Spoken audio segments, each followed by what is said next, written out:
Would you look at this? It's another cold, rainy day out here in sunny California.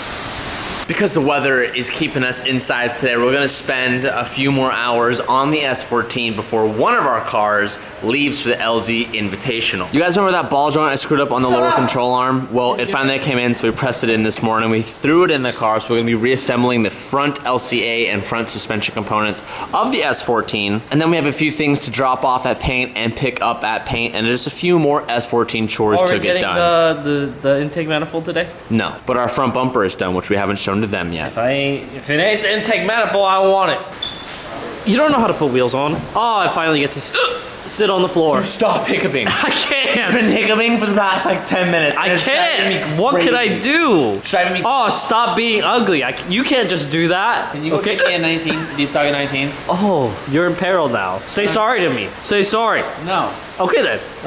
You're getting airtime right now. Sorry, I gotta be. We finished putting together the front right suspension setup. I think we might need some longer tie rods. I'm not quite sure yet. We tried to do like a little bit of an eye alignment to get the wheels to be at like the correct amount of toe, but it looks like we're still too short and we're like very, very toed out. So to fix that, we need longer tie rods. I need to do a little bit of research online to see if it's necessary with the GK Tech RCC angle kit. I'm not sure if it is, but we will be able to kind of lower the car today, see what this hot boy fitment will look like, which should be pretty cool. One thing to note is that because we have this angle kit, it actually does push the wheels out just a little bit farther. Just like our Y-Swap setup with our other cars, it almost acts as if you're running front spacers on the front end of the car. It just will naturally push the wheel out to gather extra angle. And you could definitely see that this is super, super aggressive. And although this was the Randy spec, he was running a lot more camber. But when we go take these to 3-piece, we're gonna have these wheels rebuilt so that it can fit this setup properly. This is gonna be the first time we're kind of gonna get a little bit of a view of what this will look like. There's no engine in the car, so the gap is gonna be pretty big. Cal, if you wanna stand on the subframe and see if it changes? It actually probably won't, to be honest. I don't think you weigh enough. It did nothing. It did absolutely nothing. We're gonna be taking out the driver's seat of this car because we have the Bride Lomaxes here, and the seat rails are actually gonna be here any day now. We're gonna go ahead and start taking these seats out. If anyone wants them, they will be for sale. And before we do that, we need to remember to keep these seatbelt buckles because I don't want to get rid of them and then run into the problem I'm having with the FD of not having seatbelts and not having seatbelts that are black and blend into the car. Can Calvin muster the strength? The drum solo he's always wanted.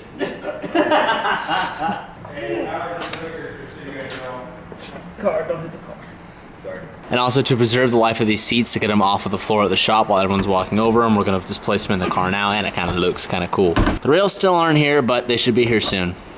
Slowly, this car is starting to come together. I had imagined these red seats with the midnight purple for so long. Cool to get a little bit of a preview. Because I'm a big fat idiot and I drilled the wrong hole yesterday, we're gonna take off the trunk and taillight again, and we're gonna drop this off at Torrey Pines Collision so they could patch the holes that I drilled through, and then they're gonna have to repaint the whole entire trunk. That was one expensive mistake. If you find yourself feeling a little bit stanky halfway through the day, I suggest you switch over to Native Deodorant. Sabrina's a really big fan of Native Deodorant, and I recently made this switch. The 3 scents I got was cucumber and mint, coconut and vanilla, and eucalyptus and mint. I'm a hardworking person, I stay pretty active, and the best thing is this stuff just dries super quickly. It's aluminum free, paraben free, vegan and cruelty free, all things that I like to support. They offer a wide range of scents, and they even have a holiday pack that comes with the scents of sugar cookies, candy canes, and fresh mistletoe. They also offer body wash and toothpaste, and might I just say this is probably some of the best smelling body wash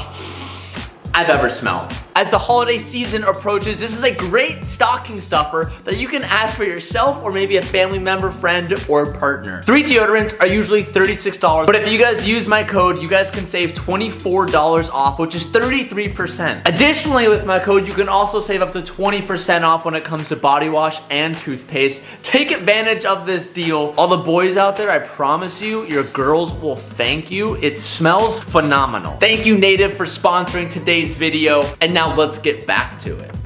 So here's the front bumper for the 240 I never showed you guys. I ended up just going for a JDM front bumper, which in my opinion looks a lot cleaner. It has a front license plate right here that has 2 holes where you're supposed to put like a Japanese front plate, but I actually just had them fill it and make it completely flat, so that way it kind of just ties in. And this is a Greddy front bumper lip that will fit on the car that I'm actually dropping off. I think some people I think might leave it black, but I'm actually gonna go ahead and just get it painted as well. And I just dropped off this trunk lid so they can repaint all that. So hopefully by the time we get back from the LZ Invitational, we should be able to pick all this stuff up from paint and then throw it on the car. So we're leaving the shop in a rush right now because I just got a warning on my phone that said my house is flooding right now, or that we're having flash floods. And because the house is so new, I don't really know what happens when it rains a lot in that area. I'm just worried about all the cars in the garage. I don't really quite know, so I'm going home right now just to make sure that everything is fine. Kind of left everything in a shamble. Didn't really get everything done that I wanted to get done, but I was like, screw it. I just want to make sure everything at the house is okay. So we're gonna rush home really quick, and of course it's pouring rain, and when it rains in Southern California, it is a really big deal. Like it's World War III when it rains here. Roads are a mess. San Diego's not built for rain, so everything floods. All the storm drains get backed up. People are crashing left and right. It's just a nightmare. So we're getting home to make sure everything's straight. Of course, by the time I got home with all the traffic because of the rain, it's like dark outside because it could start at like 4:30 nowadays. But whatever flash flooding I got as a warning from my phone, apparently I guess because we live in an area, it can get really dangerous because it's all like downhill. But everything's pretty much okay here. There's a few areas where it's flooded in the back of the house and there's just pooling water, but most of the water didn't really get too much into the garage. Quite honestly, it stopped like within an inch, but you can actually kind of see where some of it, the water was like up to the side of, you can kind of see it's like damp on the sides of the walls. Like it was actually, must have been pooling here at some point a little bit, but for the most part, it's okay. Not too much got through the garage. So everything is fine, everything is safe, but I will be honest, I was a little bit nervous thinking about water seeping into the garage because this is a brand new build and we just haven't seen how it reacts with a bunch of water. Being where we live, I was a little bit nervous. We recorded about 1.5 inches of rain, which I don't know if that's a lot in other places in the world, but that in California, especially in San Diego, is a lot of rain for us in one day. And I just didn't know if this house was gonna be able to handle that much rain. And looks like we're okay, so that's all good. All the rain today definitely made a little bit of an impact on the day and kind of shortened everything up that I wanted to get done at the shop. The other day I asked you guys on Twitter if there are any questions that you guys have to ask me below. So if you're not following my Twitter, definitely go follow that if you want to be up to date on all this stuff. I try to post in there as much as I can. But I have a bunch of questions that there's just so many videos and it's so hard for you guys to keep up with everything that's going on. So I was like, it's probably a good idea to do one because I haven't done just a general Q&A and I see a lot of questions in the comments that I can't answer all of them. So I'm gonna rip off a couple questions and try to answer as many as I can. This is a really good one, and this is something that I think a lot of you guys are curious about. How serious are you taking drifting next year, and how many competitions are you doing? This is something that I have really been struggling with just because I'm so busy as it is, and I really want to take drifting more serious. A lot of people question if I'm going to go into Formula D, and a lot of people think that the world of drifting just revolves around having to do Formula D, but I really don't believe that it does. There's some stuff that's been going on that I haven't talked about that if it goes through, drifting next year on the channel will have a much more prominent spot in the vlogs and will be a lot different than it is right now. I'm not 100% sure of if I'm gonna commit to it just because I don't know if I'll be able to handle that many things. I do want to compete. I don't know if I want to do Formula D just because it takes up so much time. I'm really undecided, but I love drifting and I know I want to drive as much as possible, but the biggest thing is I just need help. I need a full team. I need a rig. Every time I've taken Selena out to a competition, I've had some sort of mechanical issue with the cars because I don't have enough time to wrench on that car and give it the 100% time that it needs to compete at 100% competitive level when it goes to events, and I don't have a full pit team. That's all I'll say. If I was gonna drive more serious, I would make sure that I would have a 100% back team to make sure that all I have to do is focus on driving. Any update on the 65 Mustang? You guys have seen it in the back of the garage for a while, and I have not touched that car. One is because I feel like I just have too many things going on, and I'm sick and tired of not putting 100% effort into something and only giving it like 85% of the effort it needs, and then just filming with something once a week, and then you guys have a terrible time following it, and then the videos just don't really do that well in general. I put the 65 on the side until I can finish up the 14 and finish up at least the BRZ and kind of get the Corvette dialed in, and I had the Huracan going on. There was just too many things. Mainly, I'm waiting on wheels from HRE. The way that car is right now, there is no wheels that fit that body so it can roll. We have some donor wheels on the car right now that you guys have seen, but we had to take off the fenders just to get the thing to be able to turn. It's just a nightmare with that wheel spec. So until HRE can finish building wheels, which wheels right now are just on a crazy back order, is how much supply chain is just screwed. Probably won't get, I mean, that car is ready for the dyno, but we can't dyno it until it can move, and we can't move it until the wheels are made to rear being made, and it's probably another like month or two out. So that car's just gonna sit on the side, and when it's ready, we're gonna go full force, redo the interior, fix all a bunch of stuff up, drive for the first time, and really give that car the time it deserves. But until then, I just don't wanna rush any half-ass content. How do you plan on improving in 2022 as a business owner and content creator? I definitely think being more thought out. I pretty much have run the past like 5 years on the go, and just coming up with something and then just going forward with it, and just, if you were to ask me what am I gonna do in 2 months, 3 months, I know I'd be really busy, but I don't really have a set plan. In 2022, I really think the best thing that I need to do is just be more organized. When I talk to other content creators, sometimes they have like their whole entire year built out with like, they know exactly what car they're gonna do, they know exactly what they're gonna have done, each and everything. And for me, I really just go on the whim. And I think that's my biggest flaw, because it doesn't allow me to kind of gear up to get all the tools or gear up and get all the things I want for that car, just to do it all at once. That gets the best amount of retention for videos and stuff. Also too, we're in the middle of moving shops, and the way the shop is right now, I don't have the space that I used to, and there's just so many people, it's so loud, and I felt like if I had my shop here, it'd be a lot more organized, and I could actually have a full-time mechanic come in and work for us, so it can just help speed up the process. I really want to get an extra set of hands that's not me or Calvin, that literally can just tend to all of the cars 5 days a week as a full-time job, so that if I need something to get done, I can have them work on it in the background or fab something up rather than taking it somewhere else. I really would like to be more organized in 2022. How do you keep yourself motivated when you started YouTube as far as gathering an audience? Man, that is about the hardest thing out there. And to be honest, I think I still struggle with this a little bit today. Not so much of being motivated, but it's really hard to excel when you're focused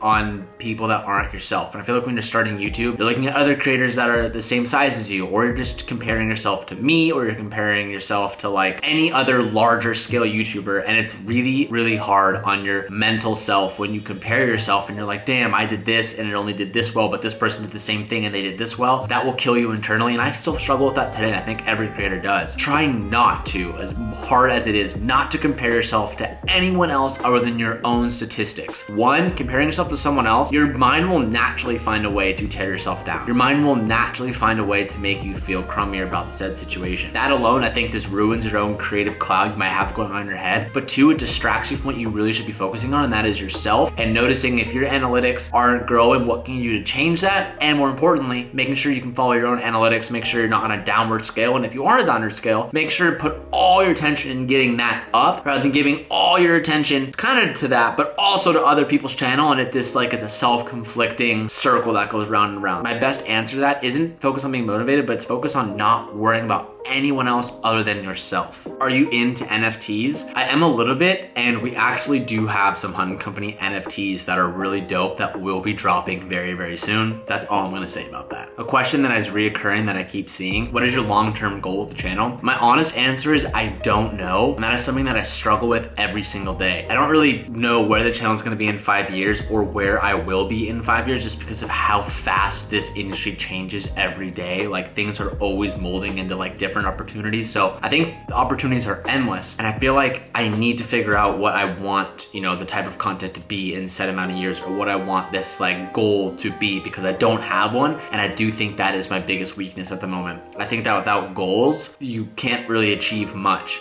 Without goals, you don't really go anywhere. And even if you have a goal and you miss, at least like you're still like missing in an area that is still better than where it's currently at. Right now, it's kind of just documenting and having fun, and I'd like to kind of figure out an idea of what I want to do to kind of elevate the videos and reach a larger audience. I don't know what that is at the moment, and I'm actively always thinking about it. I just got a call from Sabrina. She's like, yo, people are DMing me that your vlog is wrong on YouTube or something. And I just looked at it. Only half of the vlog uploaded to YouTube, and that's because today when we were at the shop, because of the storm, the Wi-Fi went out, and then I came back to my computer, so the vlog uploaded, but my idiot ass didn't look at the video, and only half of it uploaded. So for those who caught the video yesterday when it was up, but it wasn't really up, but it was up, I just had to delete it because I just realized that none of the vlog actually uploaded. So shout out to you guys for helping me out on that. I'm gonna end today's video here. I know this is probably the shortest Vlogmas episode we've had, but days like today's get really, really tough. Thank you guys so much for watching this video and helping me out with yesterday's video, with commenting and telling Sabrina that it's an emergency, that you need to contact me, because you guys just saved my butt. I think the video was only up for like 15 15 or 20 minutes. So if you caught it, shout out to you. I'll see you guys tomorrow.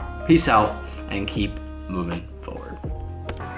Let it snow, let it snow, let it snow.